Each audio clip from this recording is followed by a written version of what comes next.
Fine, let us begin now the session of today. Till now, આજ સુધી આપણે જે complete કર્યું છે that's about the slime mold. The last point of discussion we had. Last topic में हमने slime mold के बारे में study किया है and today we are going to start about the protozoans, the last category of Protista.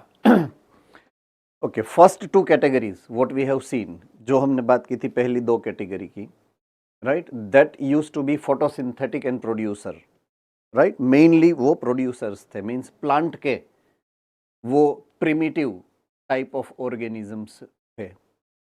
Third euglenoid के बारे में जो हमने बात की थी, right, they are connecting link between the plants and animals because वो दोनों टाइप के न्यूट्रिशन को फॉलो करते हैं. They are autotrophic as well and they heterotrophic as well, right. उसके बाद हमने स्लाइम मोल्ड के बारे में बात की थी जो है फंगस की प्रिमिटिव फॉर्म्यूलेशन के वाले सिंगल सेल्ड ऑर्गेनिजम्स. तो आज हम जिसके बारे में बात करने वाले हैं प्रोटोजुअन्स, दे आर एनिमल्स के primitives, right, they are animal primitives. तो how can we say that they are animal like? Because their mode of nutrition is heterotrophic. So the first ever point what we are supposed to look into this is they are with heterotrophic nutrition. अगर वो heterotrophic nutrition लेते हैं it means they are animal like. All right, it may be two type of the mode of nutrition. It can be number one predation and number two parasitic, right. अब सबसे पहला जो मैं बात करने वाला हूं या तो जो मैं पूछने वाला हूं आपको वो है difference between predator and parasite, right. तो पैरासाइट का मीनिंग शायद हमने एक बार इसके आगे भी बात की है, राइट, कि पैरासाइट का एक्चुअल में मतलब आपको क्या निकालना है. पोरबंदर सेंटर ने हाथ ऊपर किया है सबसे पहले. I would definitely give chance to them. Yes, Porbandar centre. Predation का मतलब क्या होगा? प्रीडेटर मतलब क्या? क्रिकेटर है ना, वो किसी को मतलब जैसे मार के खा जाते हैं, जैसे कि लायन वो मतलब किसी को शिकार करके खा जाते हैं. जो पैरासाइट है ना, वो होस्ट सेल को जिंदा ही रखेगा लेकिन इसमें से सिर्फ न्यूट्रिएंट्स और प्रोटीन छोड़ेगा. Extremely good. अगर जिंदा एनिमल है या तो जिंदा प्लांट है, उसका कोई पार्ट या पूरे पूरे को वो एनगल्फ करके खाता है, मीन्स एनगल्फ करना मतलब उसका कोई पार्ट तोड़ के खाना, देन इट इज प्रीडेशन. उसको हम बोलते हैं predatory kind of heterotrophic nutrition. लेकिन पैरासाइट में क्या होगा?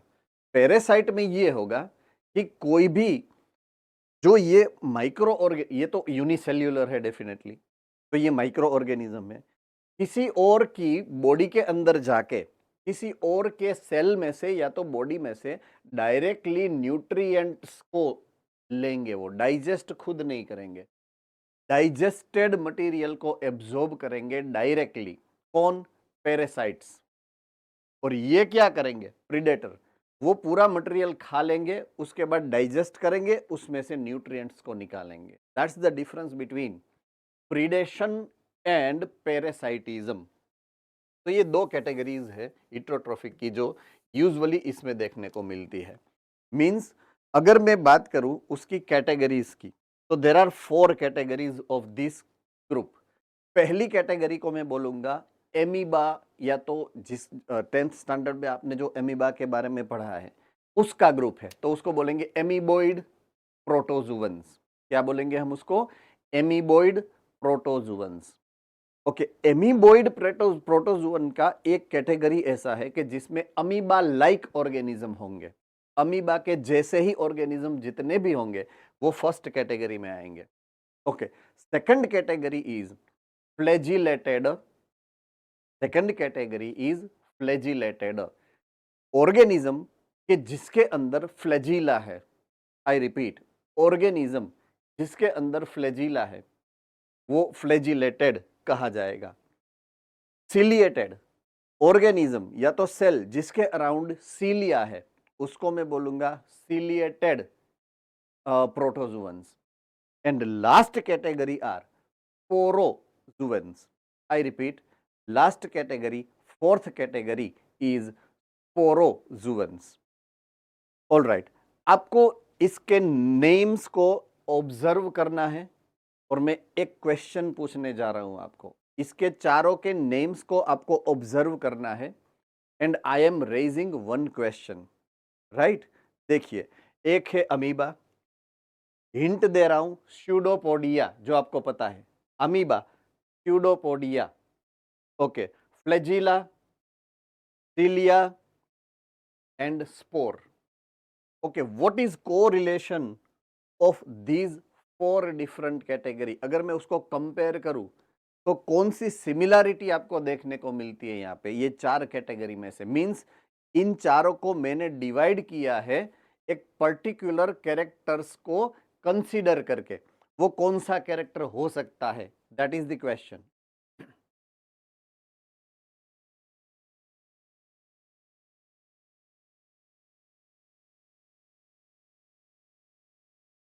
Based on their characteristic feature, जो अभी मैंने बोली। पोरबंदर, यस।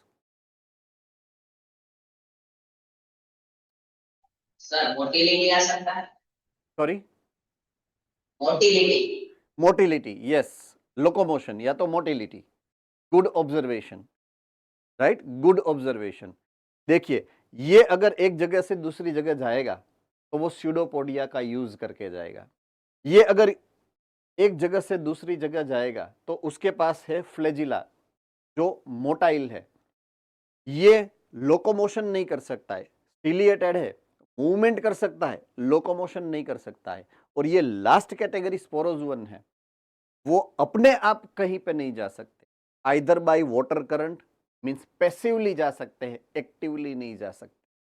तो this are the four categories which is categorized into the four group based on the ability of locomotion or they do not have the ability of locomotion। उसके हिसाब से ये चार ग्रुप को हमने डिवाइड किया है।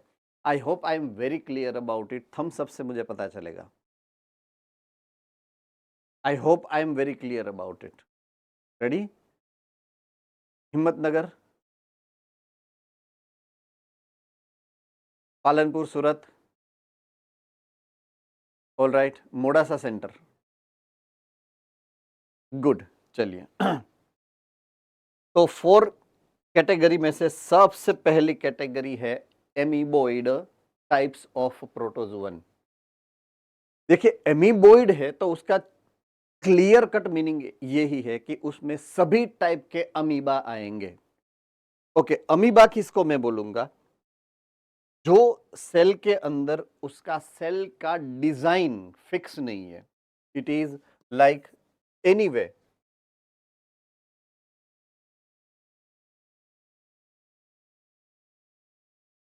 ये ऐसा सेल है जिसका कोई डिजाइनिंग फिक्स नहीं।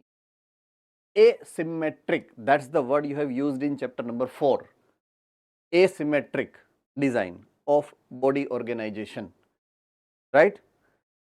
isobilateral, radial, ये दोनों सिमेट्री है।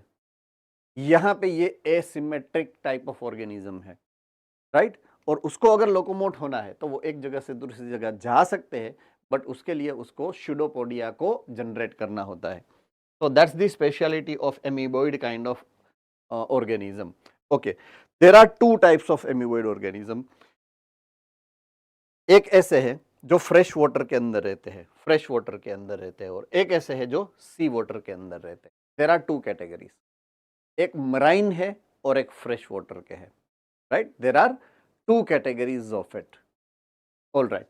अगर मैं बात करूं फ्रेश वाटर की, तो नॉर्मल अमीबा जिसको आप पहचानते हो, जिस अमीबा को, आई रिपीट, जो अमीबा आपने 10th स्टैंडर्ड में पढ़ा है, that amoeba comes into fresh water amoeba, right?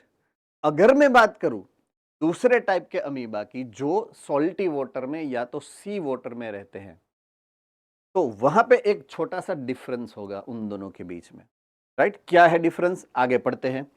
Okay, ये फ्रेश वाटर के बारे में लिखा है कि they move and capture the prey by putting out the pseudopodia. Ready, 10th standard में पढ़ा है और स्यूडोपोडिया क्या है वो हमें पता है। So I am not going to reveal के स्यूडोपोडिया क्या है, कैसे क्रिएट करते हैं। स्यूडोपोडिया मतलब फॉल्स फीट। और ये एग्जाम्पल आपको जो दिया यहाँ पे ये है normal amoeba, fresh water amoeba. अब मैं बोल रहा हूं सॉल्टी वाटर के अमीबा का डिफरेंस क्या है।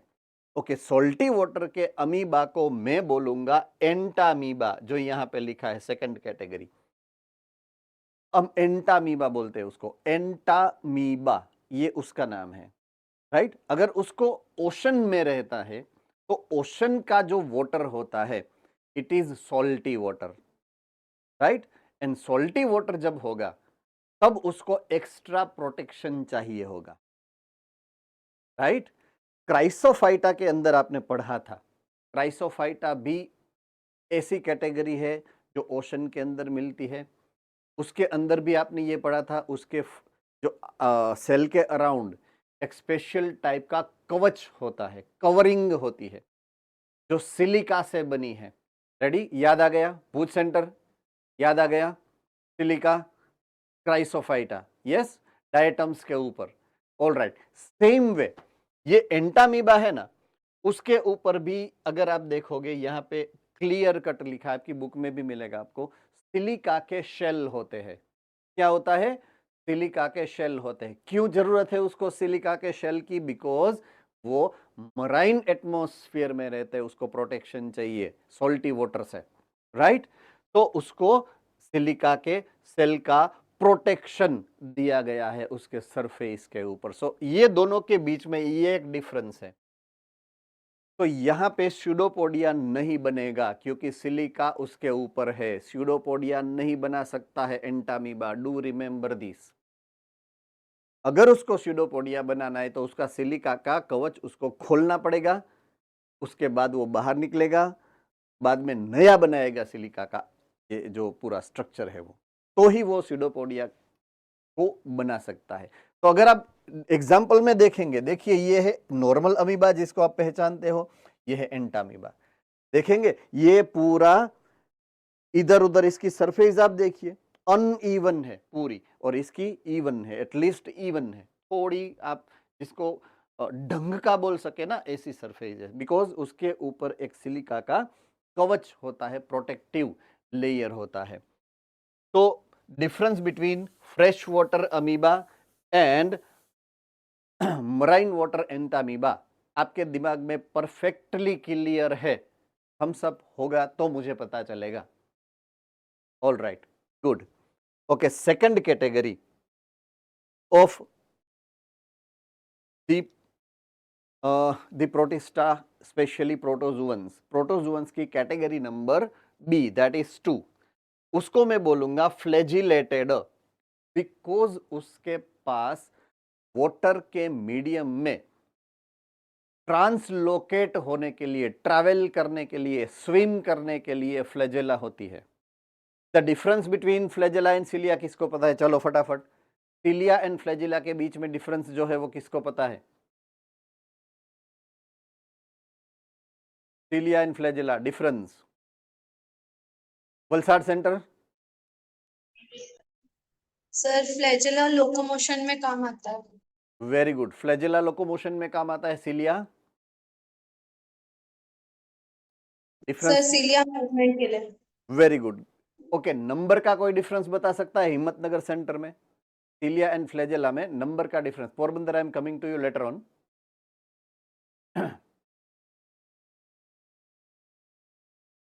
हिम्मतनगर सेंटर, नंबर का डिफरेंस चाहिए मुझे सिलिया एंड फ्लैजेला के बीच में।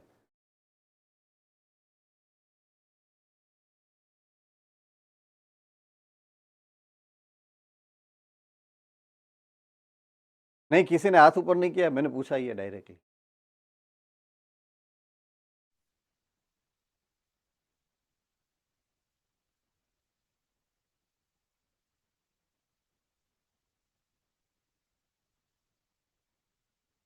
हिम्मतनगर सेंटर,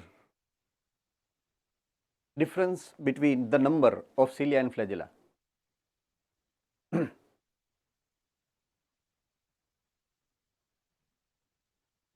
काफी सारे सेंटर्स में थे, हाथ ऊपर हुए हैं। हिम्मतनगर सेंटर को बोलना है। I am waiting sirs and madams, I'm waiting for your answer, valuable answer, sorry. Come on, मैंने काफी सारे बार, 2-3 बार तो मैंने यहाँ पे क्लास में बोला है आपको। इट मीन्स आप जो अभी कर रहे थे वो पुरानी क्लास में भी कर रहे होंगे शायद।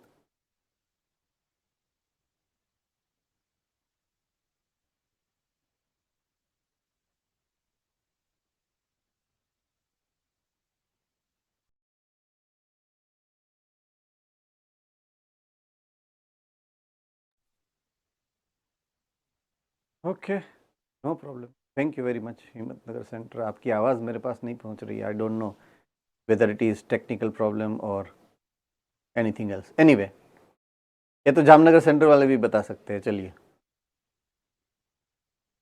गर्ल्स का पीछे हाथ ऊपर था शायद।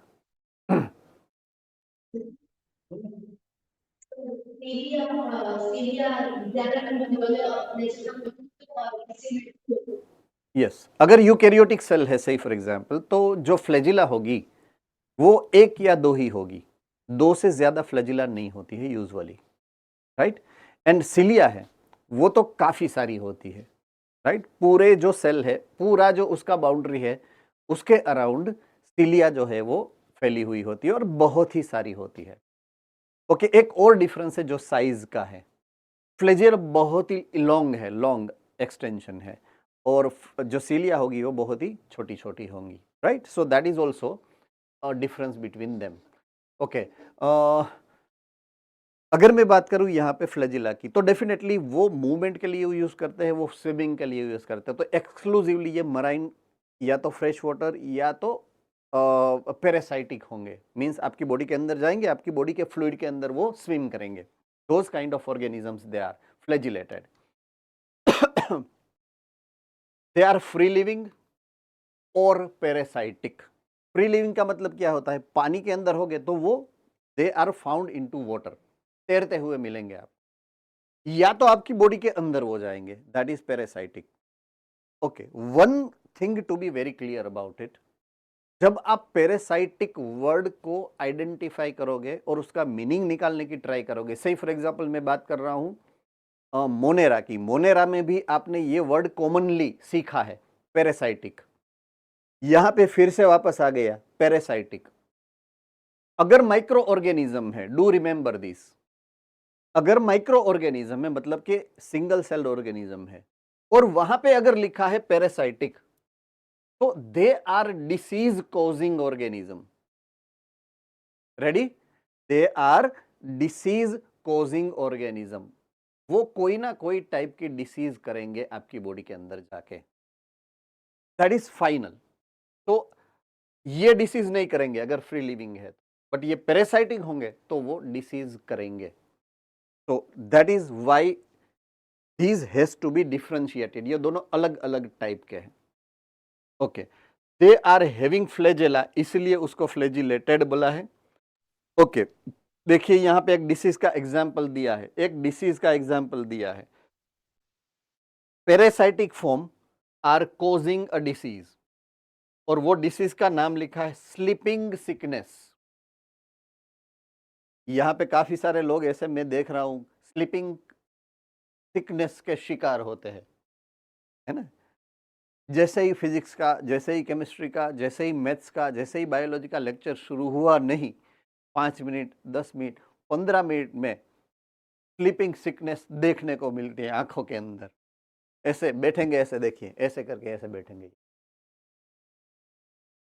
अब कब आंख बंद होगी किसी को पता नहीं चलेगा, उसको खुद को भी नहीं पता चलेगा, है ना।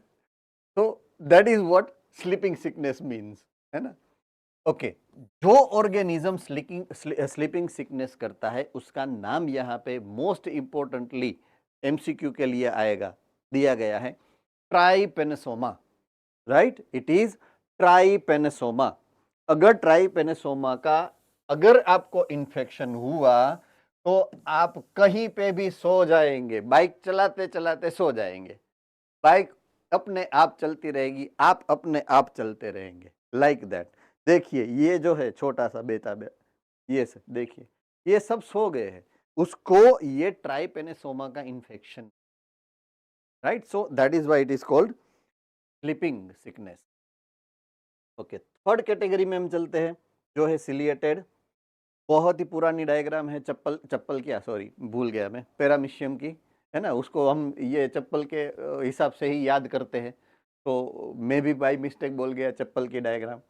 तो सिलिएटेड प्रोटोजुअन्स का ये थर्ड जो कैटेगरी है, वहां पे उसकी बॉडी सरफेस के ऊपर काफी सारी ब्रश बॉर्डर, एक वर्ड आया था, किसको याद है ब्रश बॉर्डर कहाँ पे आया था वर्ड? ब्रश बॉर्डर कहाँ पे वर्ड आया था? ओके, पोरबंदर सेंटर, चलिए। ब्रश कोटेड वो होता है जिसमें microvilli present yes, microvilli, microvilli, more interest. Yes. Usually आपकी डाइजेस्टिव ट्रैक्ट में स्मॉल इंटेस्टाइन, उसका जो एपिथेलियम होता है वो ब्रश बॉर्डर होता है।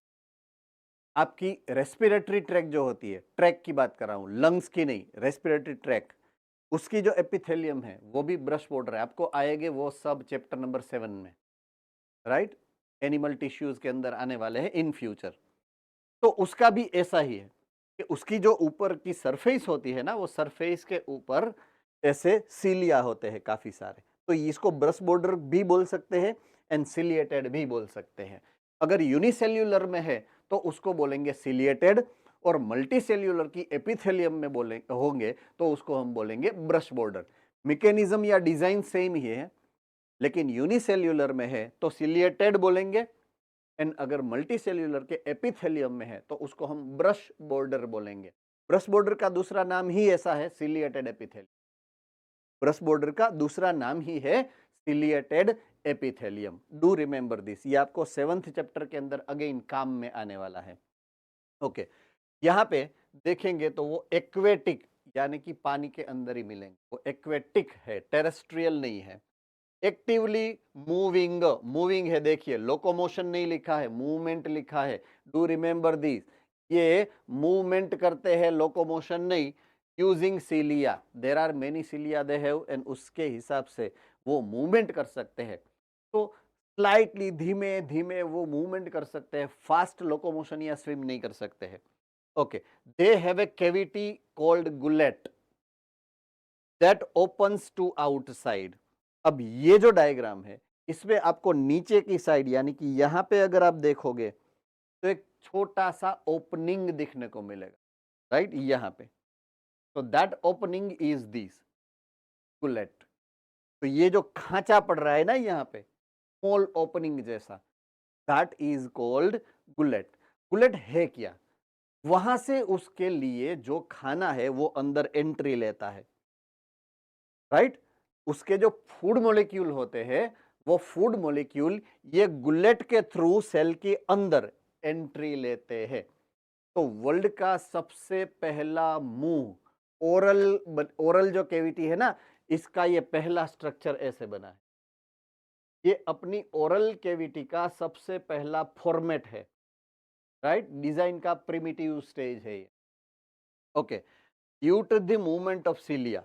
अब ये सीलिया जो है, अगर यहाँ पे आजू बाजू में कोई छोटा सा सेल है या तो कोई प्लैंकटन है, ये प्लैंकटन या सेल यहाँ पे आया ना, तो ये सीलिया एक साथ ऐसे मूवमेंट करेगी, राइट, ऐसे मूवमेंट करेगी कि वो जो मॉलिक्यूल है वो अट्रैक्ट होके यहाँ पे इसके अंदर घुसेगा और ये उसको खाएगा।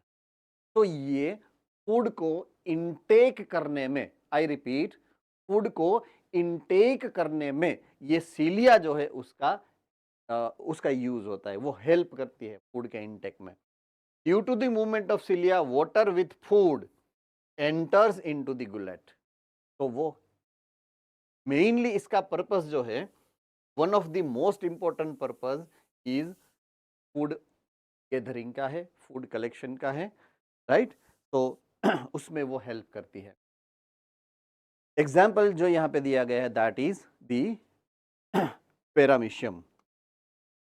Okay, the last category of the protozoan is sporozoan, जिसके बारे में हमने earlier last I think chapter जो लेक्चर था उसके अंदर बात की थी।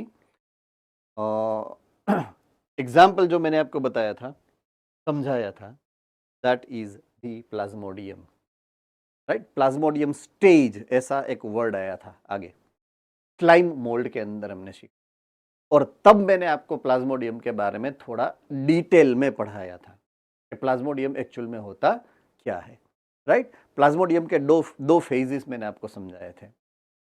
जब उसके पास फेवरेबल कंडीशन नहीं होती है ना, it is converted itself into the spore बन जाता है। उसकी एबिलिटी है स्पोर बनाने की, आई रिपीट, उसका एडेप्टेशन है कि वो स्पोर बना सकता है, ऐसा प्रोटोजुअन है, इसलिए उसकी कैटेगरी को नाम दिया गया है स्पोरोजुअन। तो they have an infectious spore like stage, spore like stage, वो स्पोर बनता है, और उसके आगे जो वर्ड लिखा है ना, that is dangerous for us, infectious stage means आपके बॉडी के अंदर जो जाएगा विच कोज द डिसीज, वो ये स्टेज है, स्पोर लाइक स्टेज है। तो स्पोर लाइक स्टेज के अंदर वो हवा में घूमता है, पानी में घूमता है, वहां से वो आइदर फूड और वाटर और एयर अंदर आपकी बॉडी में गया। सही फॉर एग्जांपल अगर हमारी बॉडी की बात करें तो हमारी बॉडी में वो मच्छर के थ्रू जाता है, राइट, वेक्टर है, राइट। फीमेल मॉस्किटो नाम किसी को पता है? Yes, Porbandar centre. Female Anopheles mosquito. Yes, female Anopheles mosquito is the vector of Plasmodium, और उससे जो डिसीज होती है वो डिसीज को हम बोलते हैं मलेरिया। बहुत ही कॉमन डिसीज है मलेरिया। तो मलेरिया का वेक्टर जो है, राइट, वो है anopheles female mosquito, not males. Males always die होते हैं, राइट। खून यूजुअली जो चूसना होता है वो मेल्स को अच्छा नहीं लगता है ना। खोटा नहीं लगाना कोई, है ना, डोंट वरी। एक साइकोलॉजिकली भी मैं कभी कभी मजाक में बोलता हूँ। यूजुअली क्या होता है, देखिए आप, एक जनरल नॉलेज की बात करता हूँ, साइज की कंपेयर करो मेल एंड फीमेल की, तो usually males are with comparatively a bit large sized than the females. Okay, musculature की बात करो तो मसल्स जो होते हैं ना वो ज्यादा होते हैं मेल के अंदर, राइट। मेल के अंदर मसल्स ज्यादा होते हैं फीमेल की कंपैरिजन में। सिर्फ मजाक की बात है, किसी को दिल के अंदर नहीं ले लेना है ना। Don't worry about that. मैं मेरी बीवी से बहुत डरता हूँ, डोंट वरी। तो मैं बहुत ज्यादा फीमेल के बारे में नहीं बोल सकता हूँ, थोड़ा ही बोलूंगा। तो मस्क्यूलेचर ज्यादा है मेल्स के अंदर, सो उसको एक्टिव रखने के लिए मेल्स के अंदर जो ब्लड होता है ना, ब्लड का वॉल्यूम ज्यादा होता है। हम एवरेज निकालो तो 5.5 लीटर, कितना होता है एवरेज? 5.5 लीटर। अब फीमेल के अंदर वही अगर मैं कंपेयर कर दूं तो वहां पे ब्लड जो है 4.5 लीटर होता है, राइट। तो डेफिनेटली अगर मैं डिफ्यूजन की बात करूं, फ्लो की बात करूं, तो फ्लो या डिफ्यूजन का एक लॉजिकल जो नेचर है वो ऐसा है कि जहां पे ज्यादा होता है ना, वहां से कम की तरफ ही ऑलवेज फ्लो होता है ना। अगर एक बाजू टंकी रखी है और एक बाजू छोटी सी बाल्टी भरी होती है और दोनों के बीच में मैं कनेक्शन कर दूं तो बाल्टी में से कभी टंकी में पानी नहीं जाएगा। अगर एक ही सरफेस पे है, टंकी में से ही बाल्टी में जाएगा पानी, वो बट नेचर है, राइट। तो सही फॉर एग्जांपल आपको एक छोटा सा एक एक्सपेरिमेंट आया था कि एक आपको वो रोड लेना है कोई भी मेटल का, राइट। एक साइड अगर एक जो फर्स्ट एंड है ए और दूसरा एंड है वो बी, तो अगर ए एंड को आप गर्म करोगे तो बी एंड की तरफ वो गर्मी जाएगी, डिफ्यूजन होगा हीट का, right. Conduction of heat is the name of that experiment. शायद 5th या 6th स्टैंडर्ड में आता है वो एक्सपेरिमेंट, राइट। तो वो एक एंड से दूसरी एंड पे क्यों जाता है? एक एंड गर्म है, दूसरा एंड ठंडा है, तो गर्म से ठंडे, गर्मी कहां पे जाएगी? जो गर्म है वहां से कम गर्म है या तो ठंडा है वहां पे जाएगी। तो खून का भी ऐसा है ना, जिसके पास ज्यादा है उसी के पास से कम है वहां पे जाना चाहिए ना।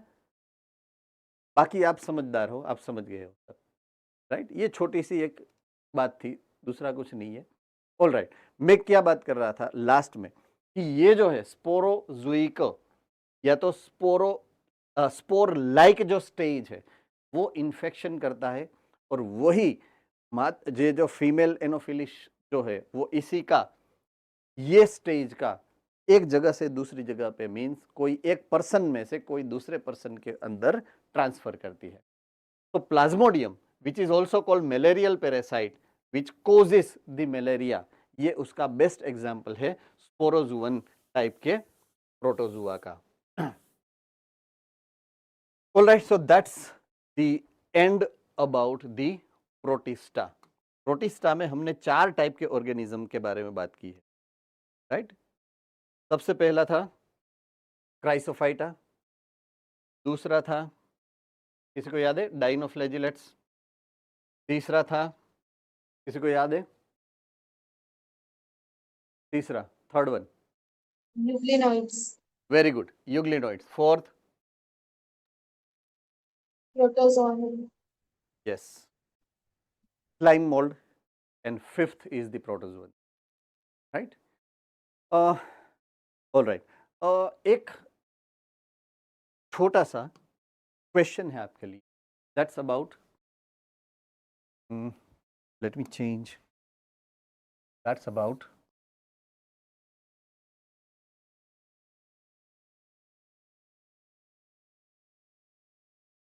होमवर्क, है ना। मुझे पता है इसमें से होमवर्क कौन कौन करता है और कौन कौन नहीं करता है। ओके, कौन कौन ऐसे है जो होमवर्क नहीं करते हैं? एंड्रेस करना ऑनेस्टली, जो नहीं कर रहे, डेली होमवर्क नहीं कर रहे। अब काफी सारे ऐसे भी कंप्लेन करके हमें पता ही नहीं है होमवर्क क्या है, आपने कभी दिया ही नहीं है होमवर्क क्या है, ऐसे भी काफी सारे लोग होंगे ना। Fine, okay, right, no problem. आज मैं क्लियर कर देता हूं एक मैटर को, मैं बोलूं या ना बोलूं, मैं दूं या ना दूं होमवर्क, राइट। आपका डेली होमवर्क, जब मैंने यहाँ पे English medium and Gujarati medium दोनों को एक साथ शुरू किया है, तब मैंने पहले ही लेक्चर में बोला था कि आपका डेली का होमवर्क फिक्स है। जो भी पार्ट यहाँ पे मैं कवर करूंगा ऑनलाइन, आपकी जो बुक है, आपका जो मॉड्यूल है, उसके अंदर जितना भी उसके बारे में दिया है, एक बार वो आपको करना है, वन टाइम कॉपी करना है,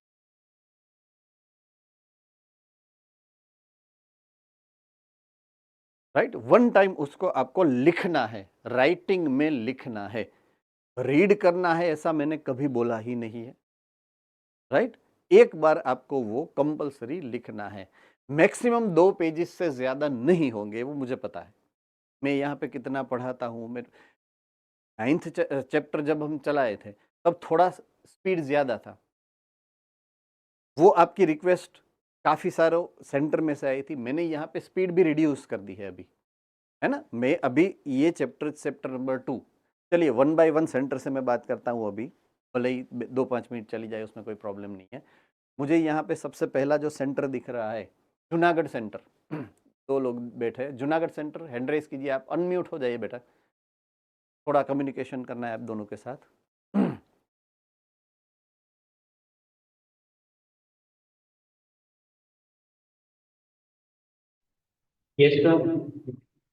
यस बेटा, होमवर्क डेली आपको करना है, वो पता है आपको? ओके, सो आज के बाद अगर अभी तक नहीं किया, it's okay, now onwards you are suppose to do it. Okay, chapter number 2 में 2 हमने पॉइंट ऑफ व्यू को समझा है, मोनेरा एंड अभी हमने खत्म किया प्रोटिस्टा, राइट। आपको पूरा कंप्लीटली समझ में आ रहा है? परफेक्टली पूरा समझ में आ रहा है ना? कोई प्रॉब्लम नहीं है?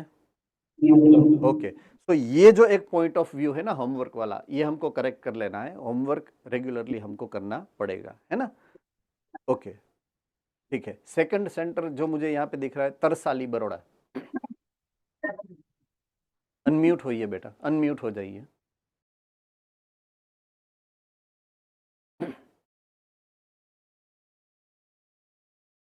मैं सभी सेंटर से 2 मिनट बात करूंगा, so please bear with me. Yes sir, बोलिए। जी बेटा, ओके। होमवर्क शायद रेगुलर हो रहा होगा या तो नहीं हो रहा होगा, जो भी है। आज से हम जितने भी ये 4 मुझे गर्ल्स दिख रही है, 2-3 बॉयज़ दिख रहे हैं, तो प्लीज़ हम we will be taking care of it कि एकदम नॉर्मली। एक बार मैंने बोला है, 2-3 बार तो नहीं बोला है, so it is doable, I mean हो सकता है आपसे। तो ये होमवर्क का रेगुलराइज्ड पैटर्न अपने को अभी मेंटेन करना पड़ेगा, है ना? तो हम होमवर्क रेगुलर करेंगे, उसकी आपको मुझे प्रॉमिस करना है अभी। दूसरा, मैंने जो क्वेश्चन सेम जूनागढ़ से पूछा, अगले सेंटर से मैं स्वयं क्वेश्चन पूछ रहा हूँ। चैप्टर नंबर 2 में अभी हमने 2 पॉइंट्स पढ़े हैं, एक मोनेरा के बारे में पढ़ा है और दूसरा हमने प्रोटिस्टा के बारे में पढ़ा है। आप सबको परफेक्टली समझ में आ गया है? यस और नो? Yes sir. है ना? कोई प्रॉब्लम? देखिए 9th चैप्टर में क्या था, आप मेरे लिए या तो मे बी कि मैं आपके लिए नया था, थोड़ा मैचिंग होने में एक आध 2 पॉइंट का मे बी आपको प्रॉब्लम हुआ होगा, लेकिन अभी वो नहीं अपने को रखना है। बहुत लॉन्ग जर्नी है, हमें पास ऑन करनी है एंड ये नहीं चलेगा। सो आई एम एडजस्टिंग, मैंने स्पीड कम कर दी डेफिनेटली, आपको भी पता है। मुझे चाहिए कि आपको कोई भी डाउट ना हो, अगर होता है you can raise the hand during the lecture. मैं आपको कुछ नहीं बोलने वाला हूँ, definitely I am going to clear your doubt and I will move forward, right? So don't worry about that. Okay, Bhaili centre Baroda.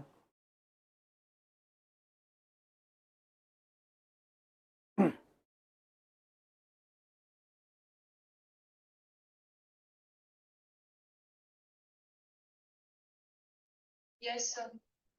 Yes बेटा, होमवर्क रेगुलर हो रहा होगा होपफुली, है ना? अगर से फॉर एग्जांपल किसी ने थोड़ा भी प्लस माइनस किया हो, आज से रेगुलर कर लेंगे हम, we will take care about it and hopefully second chapter सबको पूरा समझ में आ रहा है। यस और नो?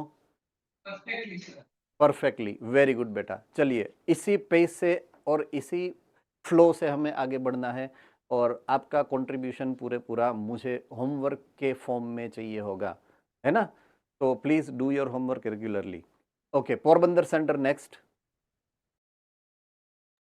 Yes sir. बेटा होमवर्क रेगुलर। Yes, sir. 2-3 तो हाथ 2-3 से हाथ तो ऊपर थे नहीं करने में, तो वो तो मैंने देखे। अभी नहीं है सर, अभी नहीं करता है रेगुलर, कोई कोई करता है, कोई कोई करता है, कोई कोई नहीं करता। ओके, अभी हम सबको करना है बेटा, है ना? रेगुलरली करना है। Okay, sir. ओके, और दूसरा सेकंड चैप्टर जो अपने दोनों पॉइंट्स से मोनेरा एंड प्रोटिस्टा परफेक्टली समझ में आ रहे हैं बेटा? Yes sir, yes sir. Okay, no problem with anything? No sir, perfect very good, sir. Very good. Okay, no problem बेटा, thank you. Okay, Balasinor center जो मुझे दिख रहा है next is Balasinor.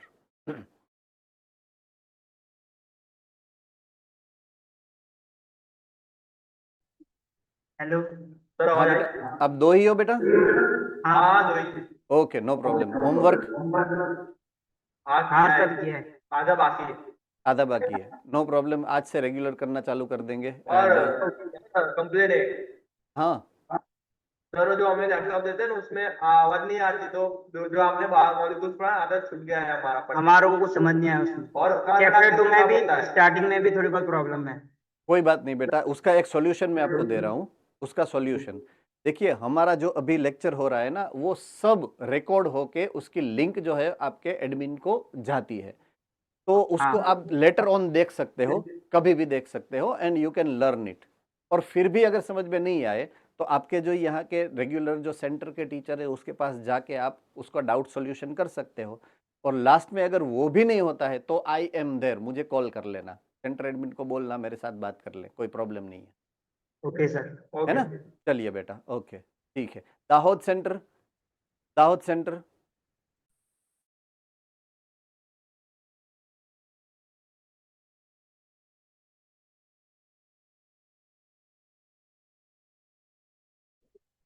Yes sir. जी बेटा, गुड आफ्टरनून एवरीवन। सब homework कर रहे हैं? Yes, ओके, जितने भी नहीं कर रहे हैं आज से करना चालू कर रहे हैं, है ना? और चैप्टर नंबर 2 के दोनों प्रॉब्लम्स तो क्या topics, right? Monera and protista सबको मस्त क्लियर है, आई होप, है ना? कोई प्रॉब्लम नहीं है किसी में? Very good. अगर प्रॉब्लम होता भी है you can raise your hand in between the lecture, मैं आपको समझा दूंगा, कहीं पे भी डाउट छोड़ के नहीं जाना है, डाउट क्लियर करके ही क्लास खत्म करेंगे हम कभी भी, right? All right, Bhuj center, next is Bhuj centre.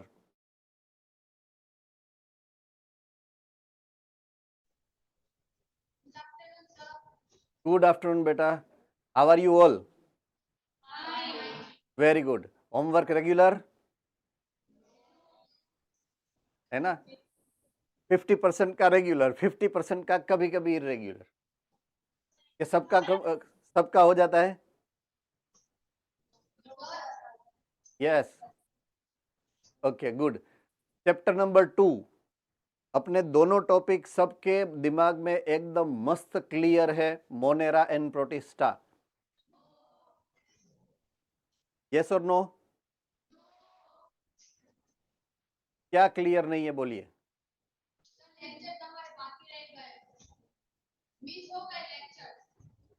Miss हो गए लेक्चर? तो बेटा उसके लेक्चर लिंक्स जो है ना वो आप नहीं है, कल ही दिए है ना? ओके, एक बार वो देख लीजिएगा। फिर भी आई एम प्रोमिसिंग कि अगर आपको समझ में नहीं आया है I will arrange one special lecture, कोई चिंता ही नहीं है, ठीक है? राइट, आई अंडरस्टैंड कि आपका कोई प्रोग्राम था आई थिंक जिसके 1-2 दिन तो आपका लेक्चर मिस हुआ है, मुझे याद है इन बिटवीन। बट अगर आपका वो सेटल नहीं होता है, अगर लेक्चर लिंक में से आपको लेक्चर देख के अगर समझ में नहीं आता है तो हम कुछ अरेंज कर देंगे एक्स्ट्रा क्लास का, कोई चिंता नहीं है, right? But you stay tension free, हो जाएगा, कोई चिंता नहीं है ना? Okay, next center is Modasa center. जी बेटा, मोडासा सेंटर।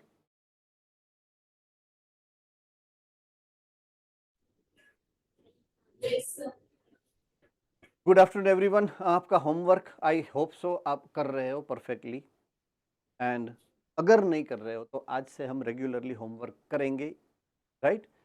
चैप्टर नंबर 2 में जितने भी अभी तक 2 पॉइंट्स हुए हैं आप सबको परफेक्टली अच्छी तरह से आ गए हैं और डाउट नहीं है, ऐसा मैं पर्सनली फील कर रहा हूं। एम आई राइट और रॉन्ग? ओके, सबको परफेक्टली समझ में आ गया है? ओके, अभी की स्पीड जो मैंने 9th से थोड़ी रिड्यूस करके आपको जो कंफर्टेबल लगे उस स्पीड में मैं आ गया हूं, तो ये परफेक्ट स्पीड है आपके लिए Modasa center? All right, good. चलिए पालनपुर सूरत के पास में आ रहा हूं, पालनपुर सूरत।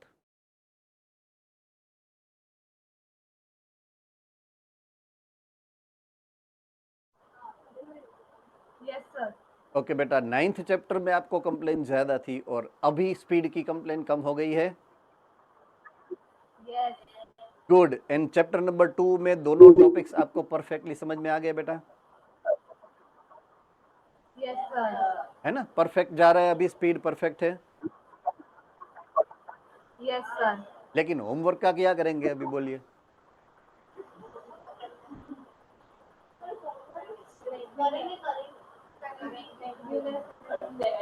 करेंगे ना अभी? Yes sir.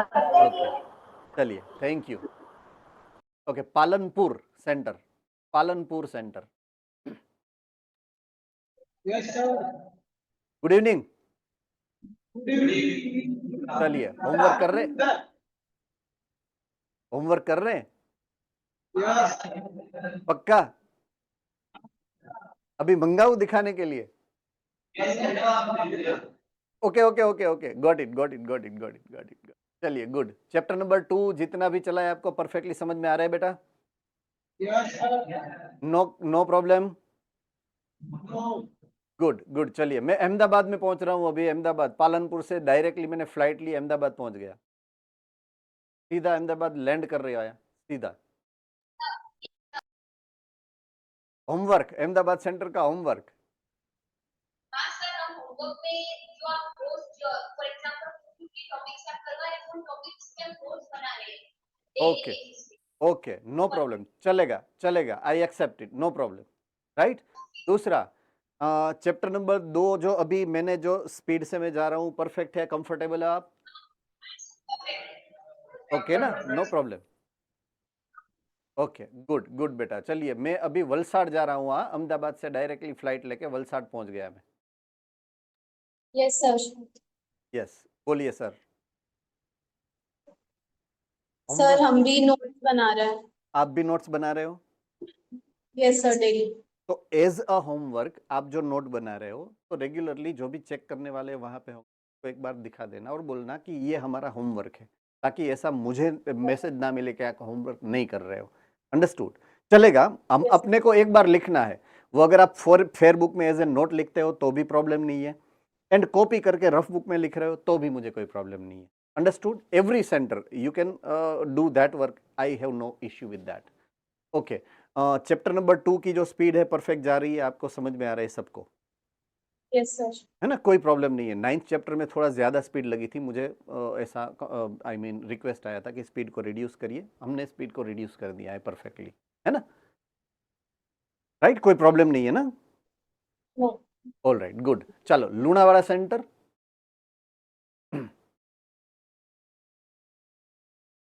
लूणावाड़ा सेंटर जी बेटा, कोई प्रॉब्लम बेटा?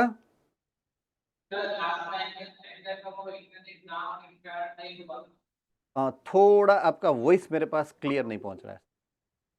सर पिछले टाइम ना जो लास्ट लेक्चर हुआ था उसमें जी। इंटरनेट ये फिर ना लेक्चर टाइम हो पाया था, तो फिर अभी लास्ट में अभी क्या नेशनली दिखाया था वो लेक्चर, तो उसकी नोट्स बाकी है सर।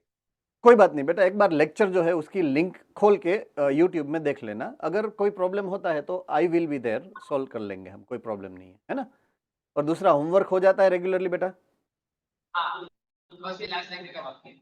ऑल राइट, ठीक है, चलिए ओके बेटा। Himmatnagar centre,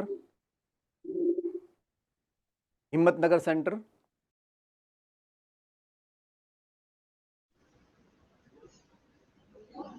Yes, sir. Homework, homework Himmatnagar centre, homework Thank you, sir. हो रहा है?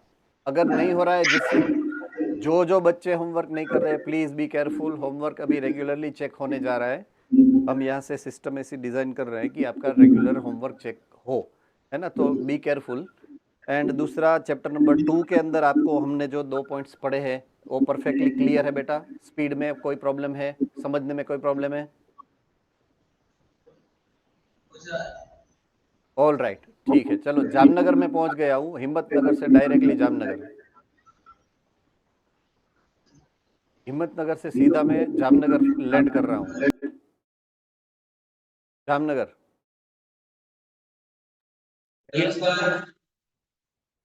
Good afternoon sir.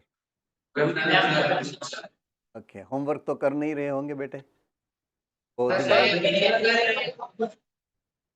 कर रहे हैं? अच्छा है, गुड गुड, सरस, अच्छा है, I proud of you then, है ना? इट्स ओके, मैंने देख लिया, आप बोल दे तो खत्म हो जाती है बात। चैप्टर नंबर 2 परफेक्ट जा रहा है सबका? ऑल राइट, कोई प्रॉब्लम नहीं है ना? पक्का? ऑल राइट, चलिए, थैंक यू। सुरेंद्र नगर दिख रहा है अभी मुझे, next Surendranagar. Yes, sir. All well? Chapter number 2 all well? Yes, sir. Good. And homework और not well? Not well, all is not well homework में, मुझे पता है, आई नो इट, है ना? तो आज से ऑल वेल होना चाहिए होमवर्क में भी। गर्ल्स, होमवर्क राइट परफेक्ट होना चाहिए आज से। Mehsana centre, Mehsana centre next.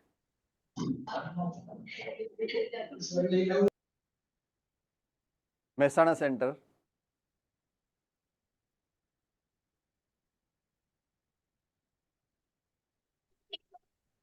अभी ज्वाइन किया है।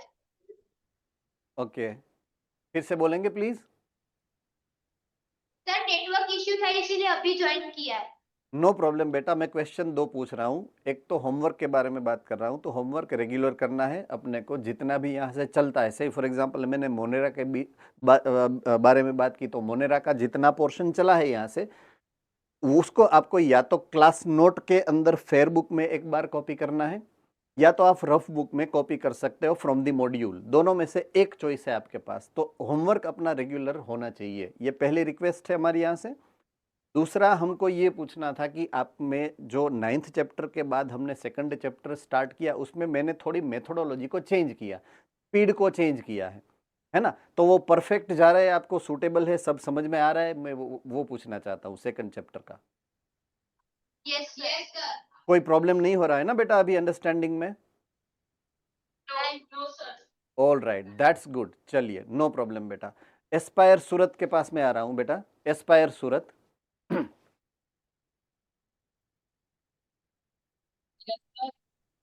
चैप्टर नंबर 2, एनी प्रॉब्लम बेटा?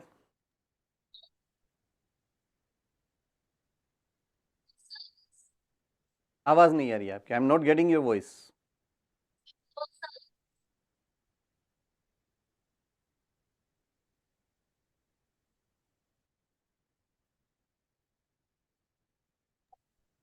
No sir. ओके, होमवर्क उसमें भी यही बोलना, नो नो सर, ऐसा ही बोलना है। होमवर्क नो सर, है ना?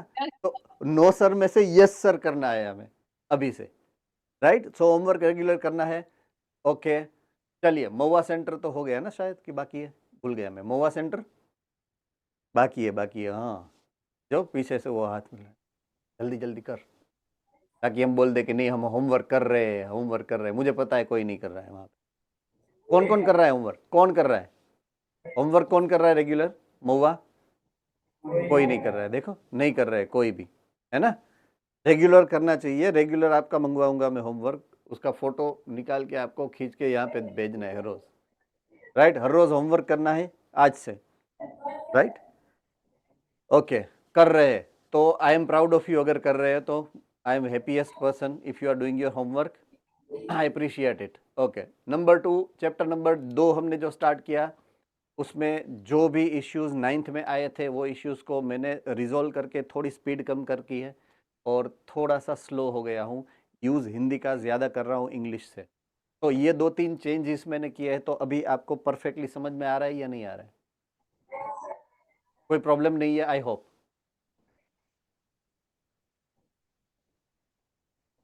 Okay, Valsad center, next is Valsad center. Yes. Good afternoon बेटा, all well? All well, Yes. Okay. Homework कर रहे हैं बेटा? Yes sir. Notes बना. That's good, appreciated, no problem बेटा, है ना? अगर आप नोट बना रहे हो, आई अप्रिशिएट इट, कोई प्रॉब्लम नहीं है। दूसरा, चैप्टर नंबर 2 जो मैंने थोड़े बहुत चेंजेस किए हैं, मेथोडोलॉजी में थोड़ी बहुत, एक्सप्लेनेशन में मैंने चेंज किया है। लैंग्वेज को बहुत ज़्यादा इंग्लिश बोलता था, थोड़ा कम करके हिंदी में ज़्यादा फोकस कर रहा हूँ। I hope it is comfortable to you, है ना? कोई प्रॉब्लम नहीं है ना? 2nd चैप्टर में दोनों जो अपने चले हैं, आई मीन मोनेरा चला है, प्रोटिस्टा चला है, परफेक्टली समझ में आ गया है? Yes sir. Good, all right. Homework regular अगर करते हो इट्स ओके, नहीं करते हो तो शुरू कर देना, है ना? और कोई सेंटर बाकी है? Surat Dabholi, I think. All well, homework आज से शुरू कर देना है अगर नहीं हुआ है तो, राइट? 2nd चैप्टर परफेक्टली हो गया है ना? All right, good. चलिए, तो ऑलमोस्ट सभी सेंटर के साथ मैंने बात कर ली है, इंडिविजुअली सबको एड्रेस किया है। अभी भी कभी भी आपको ऐसा लगता है कि कोई पॉइंट में कुछ ना कुछ रह गया, यस सूरत दाभोली, आपकी आवाज नहीं आ रही है, एनीवे, ठीक है, नो प्रॉब्लम। कोई ना कोई पॉइंट पे अगर आपको डाउट है तो आपके सेंटर के टीचर के पास आप जाके डाउट सॉल्व कर सकते हो। ये पहला ऑप्शन है आपके पास।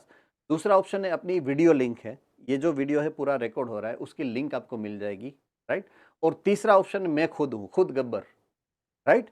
तो आप अपने सेंटर एडमिन से बात करके डाउट आपके मेरे पास पहुंचा सकते हो। I will solve it and send it back, और मैं अगर ज़रूरत पड़ेगी तो आपको ऑन द कॉल आपको समझा दूँ कभी भी, है ना. सो कोई चिंता नहीं है. I will do whatsoever necessary step, जिसकी जरूरत होगी वो हम करेंगे. तो हम तीसरे पॉइंट पे चलते हैं इस चैप्टर के. राइट, इस चैप्टर के तीसरे पॉइंट पे हम आगे बढ़ते हैं. Part 3, kingdom number 3, that is fungus. चलिए, अब फंगस के बारे में बात करनी.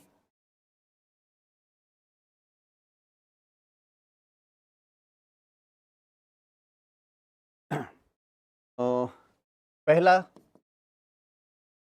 अगर मैं बात करूं मोनेरा की, आई रिपीट, मोनेरा, शॉर्टेस्ट वे में अगर उसको मुझे डिफाइन करना है तो दे आर प्रोकैरियोट, और कभी भी वो मल्टीसेल्यूलर हो ही नहीं सकते हैं, वो यूनिसेल्यूलर ही होंगे.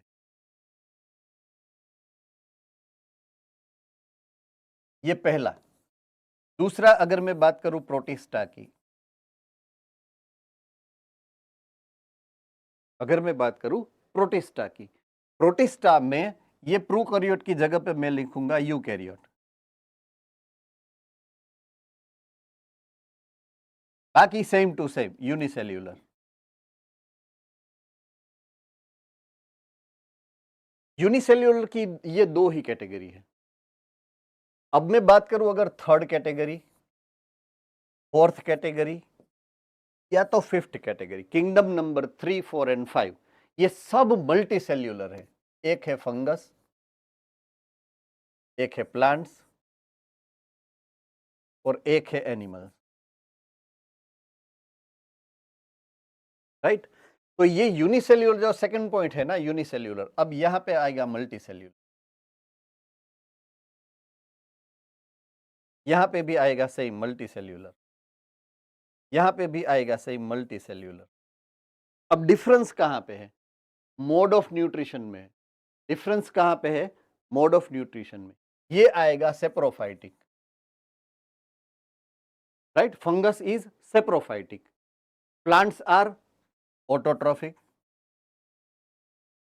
and animals are heterotrophic. तो सेप्रोफाइटिक, मल्टीसेल्यूलर आर फंगस, ये शॉर्टेस्ट डेफिनेशन है उसकी. फंगस का मतलब ही यही होता है कि जो मल्टीसेल्यूलर है एंड सेप्रोफाइटिक है. अंडरस्टूड. प्लांट्स जो ऑटोट्रॉफिक है और मल्टी सेल्यूलर है उसको मैं प्लांट बोलूंगा. एनिमल जो मल्टी सेल्यूलर है एंड हिटेरोट्रॉफिक है उसको मैं एनिमल्स. तो ये 5 जो अपने किंगडम है उसकी शॉर्टेस्ट डेफिनेशंस है वो मैंने यहां पे रखी है आपके साथ. तो अकॉर्डिंग टू दैट अपना जो फंगस है, राइट, फंगस ये है मल्टी सेल्यूलर एंड ये है saprophyte.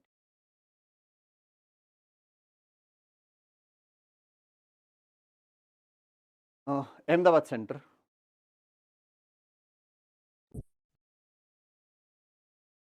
Yes, your hand is raised. Ahmedabad Center. और आगे वाली स्लाइड करो सर.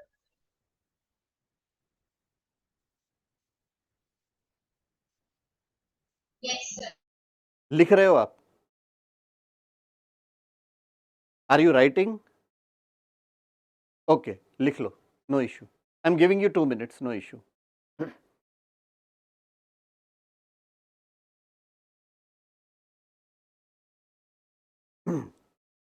आपको ऑर्डर यहाँ से लिखना. पहले यहाँ पे मोनेरा, बाद में प्रोटिस्टा, बाद में फंजाई, बाद में प्लांट, बाद में एनिमल.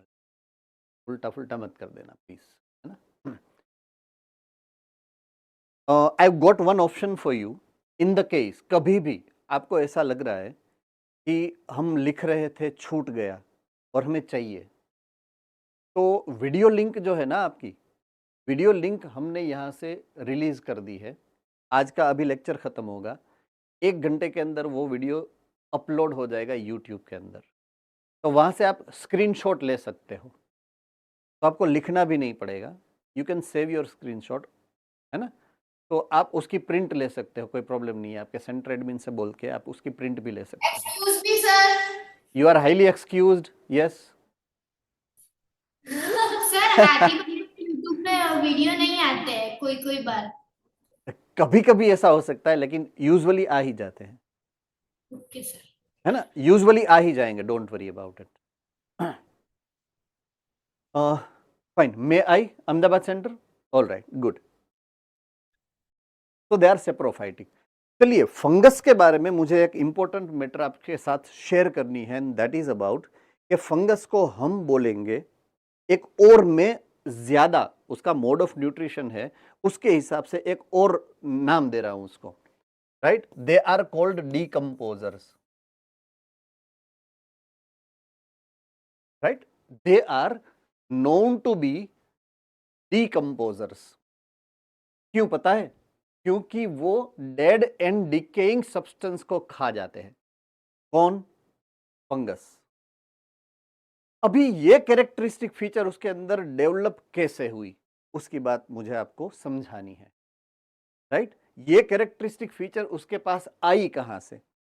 तो एक टाइम शायद ऐसा था कि सही फॉर एग्जांपल ये ओशन फ्लोर है. राइट. ये ओशन फ्लोर है, हम ऐसा समझ रहे हैं, और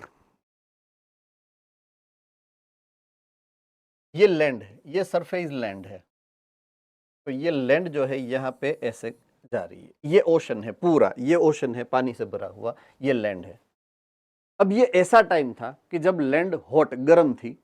इवन ये जो ओशन फ्लोर है वो भी गर्म पानी का ही था, तब की बात है वो.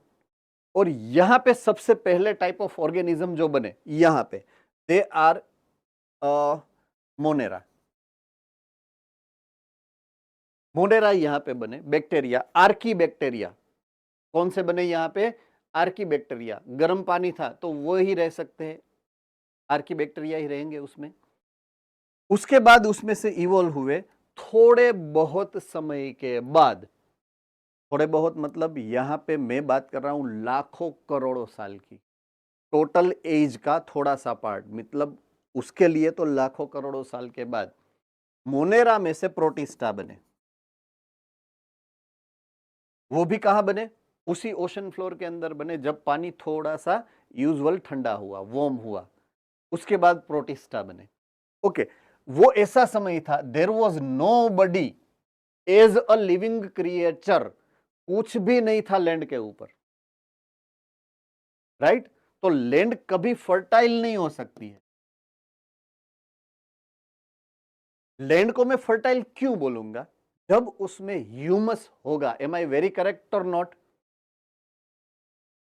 जब लैंड के अंदर ह्यूमस है तभी मैं उसको क्या बोलूंगा? फर्टाइल. ओके. ह्यूमस क्या है, कौन बोलेगा? ह्यूमस क्या होता है? Humus, what is meaning of humus? कोई नहीं? सर जो डेड बॉडीज को डिकम्पोज कर सके. डिकम्पोज्ड या तो डिकम्पोजिशन में से जो पास हो रही है ना, वैसा डेड मटेरियल, उसको ही हम बोलेंगे humus. Means dead material.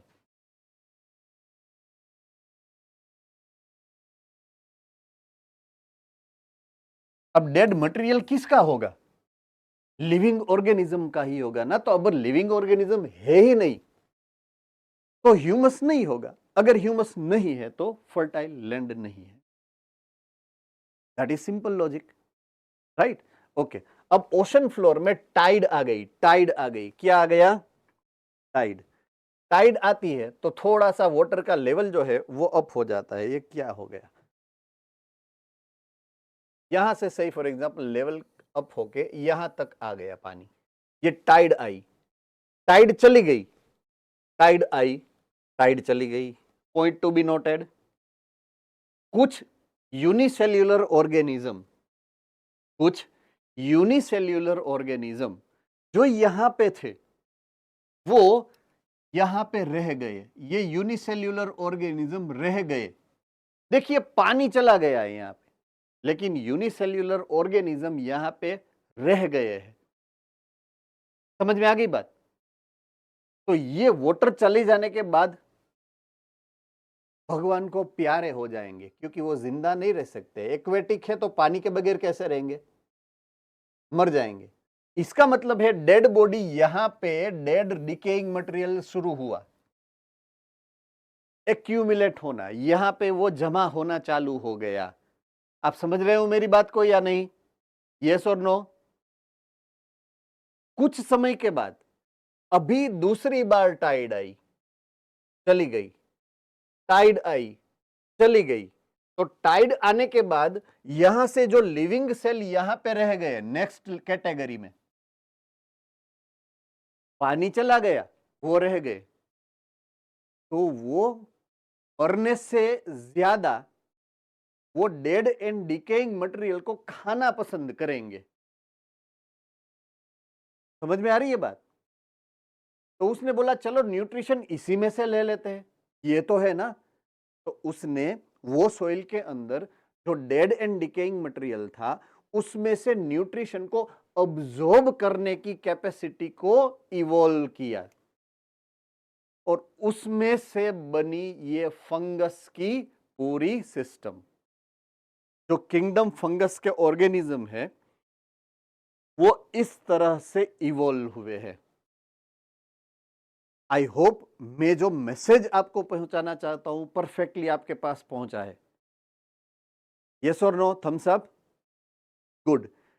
Okay, तो फंगस को सबसे पहले देखो, ये ऐसे ऑर्गेनिजम्स थे जो लैंड के ऊपर गए पहली बार, बाकी तो सब अंदर है।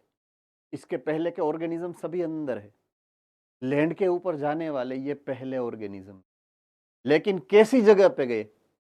जहां पे या तो वाटर था, या तो वो जो सरफेस है वो वाटर वाली है, मींस ड्राइड सरफेस नहीं है, मॉइस्चर वाली सरफेस है।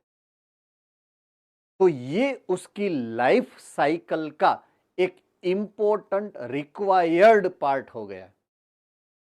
फंगस वहीं पे आपको देखने को मिलेगी जहां पे कंप्लीटली ड्राइड सिचुएशन नहीं है, उसको ह्यूमस या तो वाटर की प्रेजेंस चाहिए ही, इट इज कंपल्सरी, क्योंकि उसकी लाइफ का जो इवोल्यूशन हुआ है वो उसी हिसाब से हुआ है। अंडरस्टूड? तो वो उसका एक इंटीग्रेटेड रिक्वायरमेंट जैसा ही एक पार्ट है लाइफ साइकिल का। तो उसको मॉइस्चर तो चाहिए ही, अगर मॉइस्चर नहीं है तो कभी भी फंगस ग्रोथ नहीं कर सकेगी।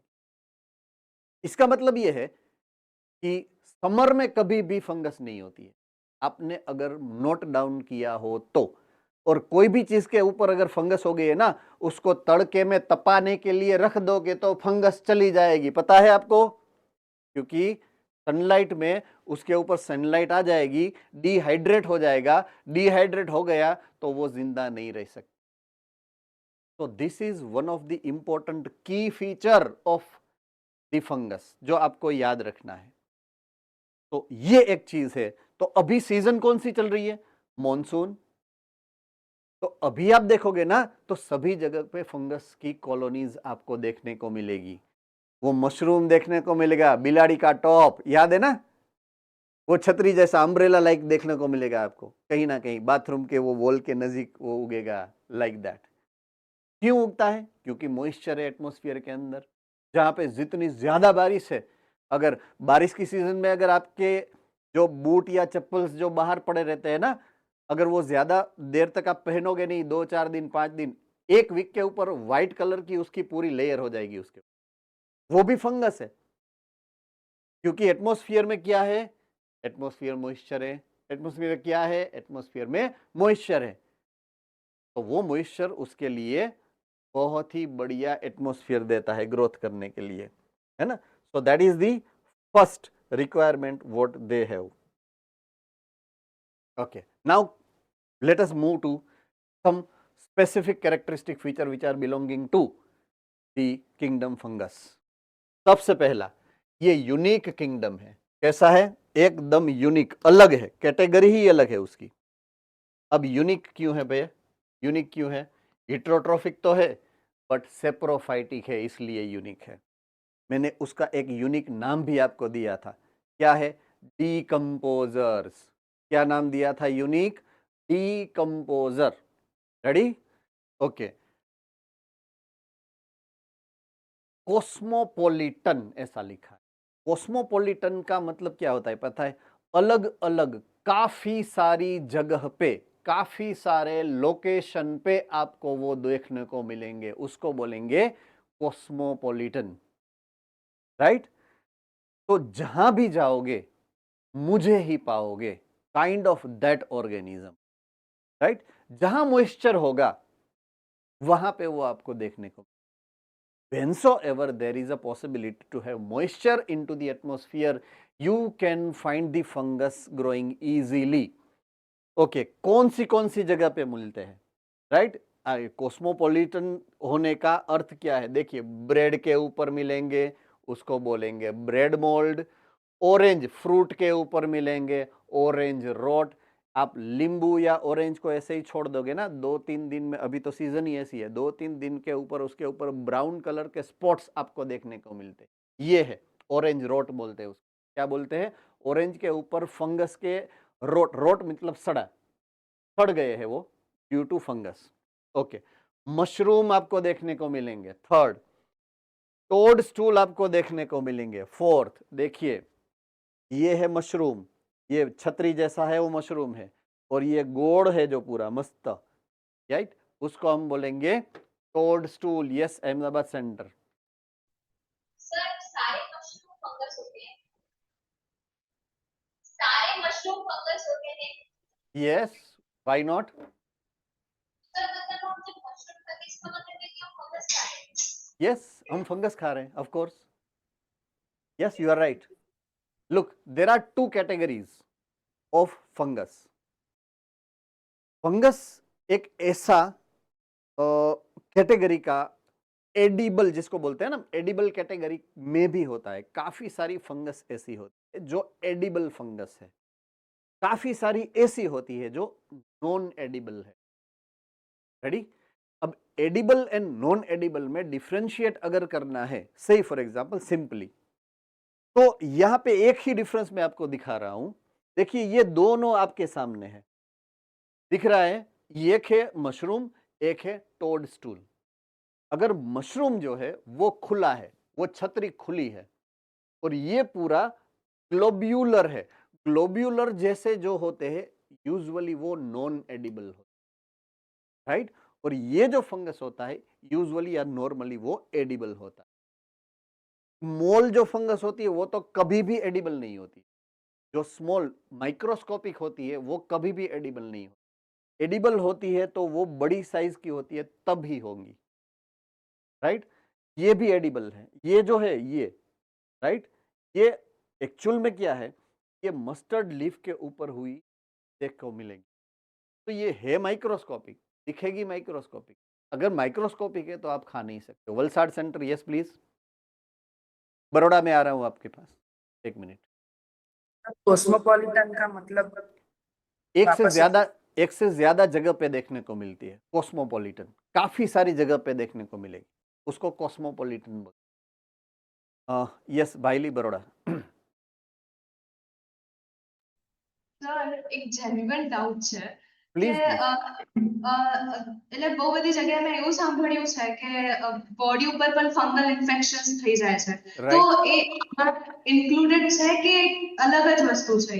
નહીં, એ નોર્મલ જ છે। જો યુઝવલી હું ગુજરાતીમાં પૂછું એટલે ગુજરાતીમાં જ આન્સર આપું છું। યુઝવલી કેવું હોય, જુઓ, યુઝવલી કેવું હોય, જો અહીંયા લખેલું છે, એક સેન્ટેન્સ મેં ઇન્ટેન્શનલી લીધું નથી એક્સપ્લેનેશનમાં, એટલે હું એ લઈ લઉં, એટલે તમારા ડાઉટની હારે એસોસિએટેડ છે એટલે હું વચ્ચે લઈ લઉં છું એને, રાઈટ? જો અહીંયા લખેલું છે, they grow in warm and humid place. This is very important characteristic feature about the fungus. मैंने आपको पहले भी बोला था कि फंगस को अगर ग्रो होना है तो उसको ह्यूमिडिटी चाहिए, मॉइस्चर चाहिए, ये पहली रिक्वायरमेंट है। दूसरी रिक्वायरमेंट है वार्मथ, गर्म होना चाहिए, एटमॉस्फेयर ठंडा नहीं होना चाहिए।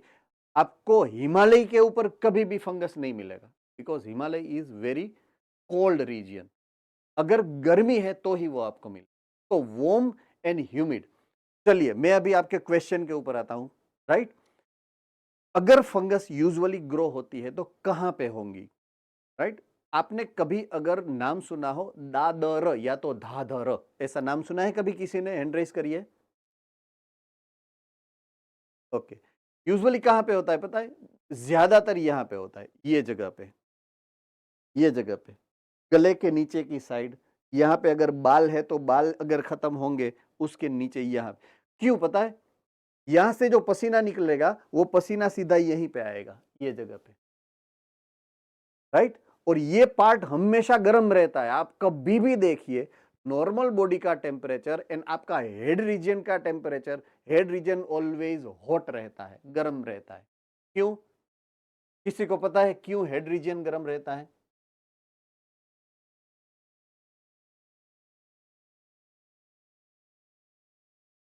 है कोई सेंटर? हेड रीजन गर्म क्यों रहता है मैक्सिमम टाइम? क्योंकि उसके अंदर कुछ नहीं होता है ना। ब्रेन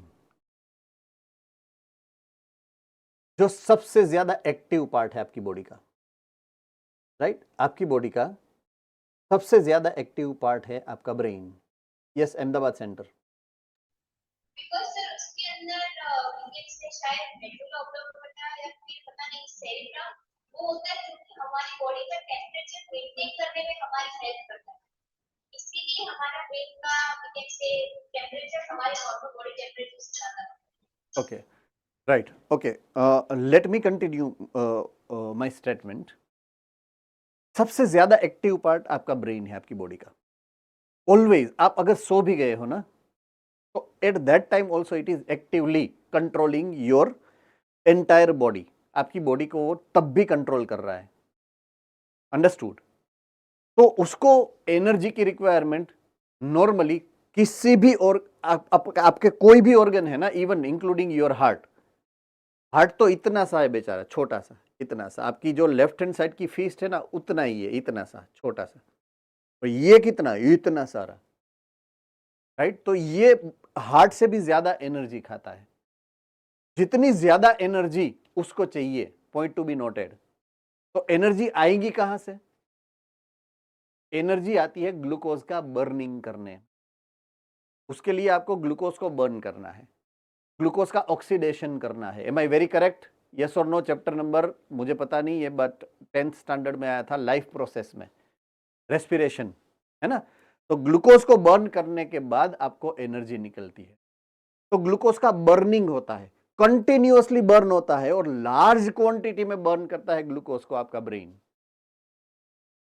तो उसके हिसाब से उसमें सबसे ज्यादा हीट एनर्जी लिबरेट होती है, राइट। सबसे ज्यादा हीट एनर्जी आपके ब्रेन टिश्यू के अंदर लिबरेट होती है। तो जितनी ज्यादा हीट लिबरेट होगी उतना ज्यादा गर्मी या तो टेम्परेचर आपका हाई रहे। So that is why your brain is always comparatively with more temperature than any other organs of your body. चलिए, तो ये है general characteristic features of the fungus kingdom.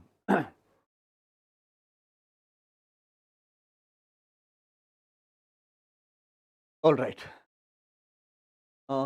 Yes Valsad.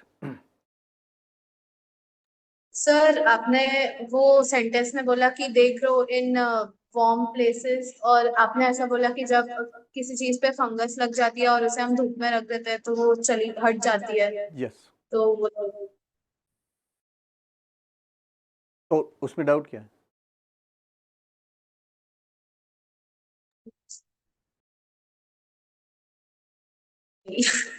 Sir जैसे मतलब उसका टेम्परेचर डिफर करता है वार्म और हाई ऐसे। नहीं नहीं नहीं, डायरेक्ट सनलाइट को फेस नहीं कर सकती। You are suppose to take it like that. Direct sunlight को फेस नहीं कर सकती like that. Understood? All right. So temperature is there at that point of view, temperature is least concern. Direct sunlight is one of the most important characteristic feature it is concerned with. Okay, Palanpur.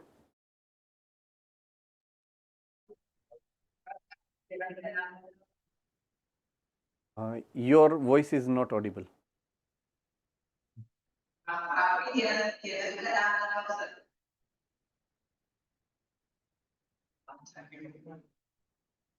YouTube में sir channel का नाम क्या है?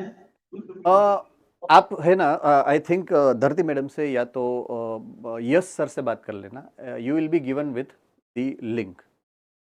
ज्ञान मंजरी है उसका नाम, but link he directly वो आपको ओपन करके देंगे, वो आपको फॉरवर्ड कर देंगे लिंक, है ना.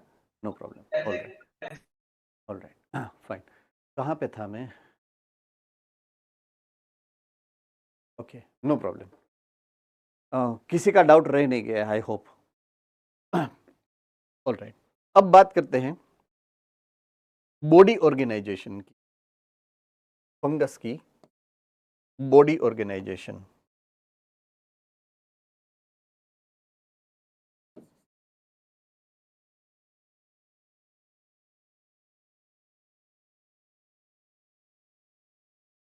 या तो वो यूनिसेल्यूलर हो सकती है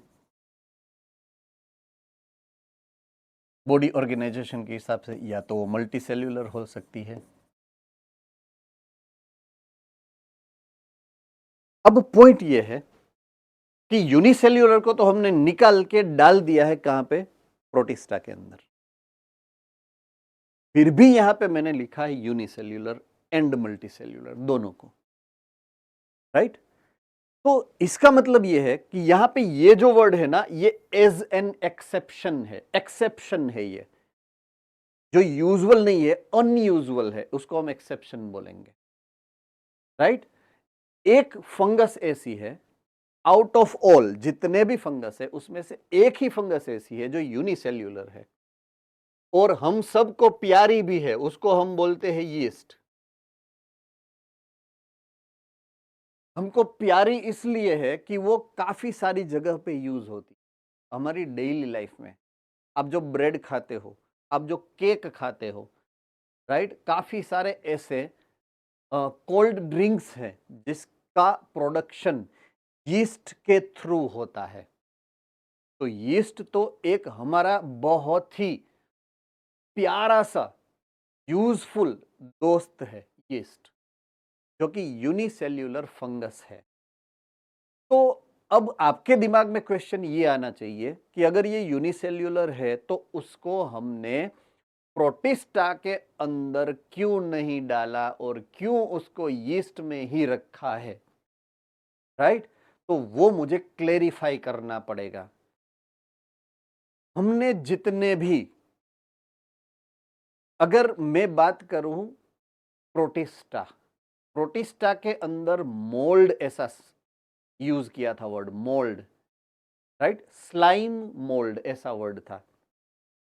तो जो सेप्रोफाइटिक यूनिसेल्यूलर फंगस थी वो मोल्ड थी.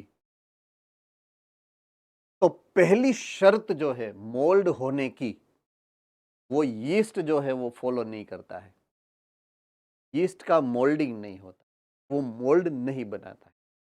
फ्री लिविंग है यीस्ट. कैसा है? फ्री लिविंग है. हाँ, उसका ग्रुप बन सकता है जिसको मैं बोलूंगा कॉलोनी. मोल्ड नहीं बोल सकता हूं मैं, उसको बोलूंगा कॉलोनी. तो मोल्ड एंड कॉलोनी में डिफरेंस क्या है? क्यों वो मोल्ड नहीं बना सकता? तो एक बेसिक सा डिफरेंस है उसके लिए. मोल्ड का जो सेल होगा ना, उसके अराउंड, उसके आसपास स्लाइमी या तो स्टिकी मटेरियल होता है, राइट. स्लाइमी लेयर जिसको आप बोलते, क्या बोलते हो? स्लाइम लेयर होना चाहिए जो यीस्ट के अराउंड नहीं होता. तो इसको हमने प्रोटिस्टा में इसीलिए नहीं रखा है कि इसके अराउंड वो स्लाइम लेयर नहीं है. तो वो प्योर फंगस है जो लैंड के ऊपर है, पॉइंट टू बी नोटेड, ये लैंड के ऊपर आपको देखने की मिलेगी, वो पानी के अंदर थी। That is also one of the important characteristic feature why yeast is not considered to be a part of protista. वो प्रोटिस्टा का पार्ट इसीलिए नहीं है कि वो ड्राई स्टेट में होती है और वो लैंड के ऊपर होती है और मोल्ड पानी के अंदर होता है, इसलिए प्रोटिस्टा जो लैंड के ऊपर नहीं है या तो पानी में है, उसी को मैं प्रोटिस्टा या तो स्लाइम मोल्ड बोलूंगा।